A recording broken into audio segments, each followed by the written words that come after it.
This pop star is the next Britney Spears, and it's not Tate McRae. Tate McRae is known for her incredible dancing ability and her insightful commentary on perfectionism, which is why she's compared to Britney Spears a lot, but I actually think that this is a very shallow comparison. But in order to figure out who's going to be the next Britney Spears, we need to understand what is it that makes Britney Spears Britney Spears. On the surface, she was admired for being a hot, sexy, and high-energy performer that you just couldn't stop staring at. But beneath the surface, Britney Spears excels at being a creative director and a public curator. After a successful career as a child actor, Britney Spears was backed into a corner and forced to reinvent herself. Having been in the public eye since she was a kid, she needed to tell people that she was more than just a playful kid, that she was an adult, and that most importantly, she was an artist worth respecting. So she collaborated with some of the most fashion-forward music producers of the time in order to create a song that sounded like nothing else that had ever been done before, and that song was Toxic. The thing that I think is really cool about Britney Spears is that she was so ahead of her time in music that she became associated with development itself. Because she had earned a front seat in creative direction in popular culture, she was able to be associated with all things new. When people think of Y2K, they often think of an aesthetic that they associate it with Britney Spears, and that's a testament to her artistry. So back to my original question of who do I think is the next Britney Spears, if you follow me online, you probably know I'm gonna say Addison Rae. But still early in her career, I think that Addison has already begun to show a fantastic aptitude and creative direction that makes her a little bit ahead of other artists. I want to make sure that the people that are leading music are people that not just appreciate it, but are people that have studied it.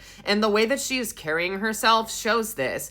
It is very obvious to me that she's thinking about where other artists are and is trying to dress ahead of them based on the pattern of where fashion has been and where it has gone in the past. Imagine if Anna Wintour were to go to a Goodwill. That's what her sense of style looks like. It on the surface looks like it's just thrown together, but if you look a little bit deeper, everything fits together in a way that's really well intentioned. It reminds me of one of my favorite fashion eras, which is the recession of 2008. This was an era when people were obsessed with breaking the rules and making the most with what they had because they couldn't buy new clothes. And she realizes that everyone else is dressing in the 90s. Why not be in front of everyone else if you think that that's where fashion is going to go? And I think that this shows a trend awareness that goes beyond anyone else in the industry and also anything that's ever thought of as being associated with a TikTok dancer.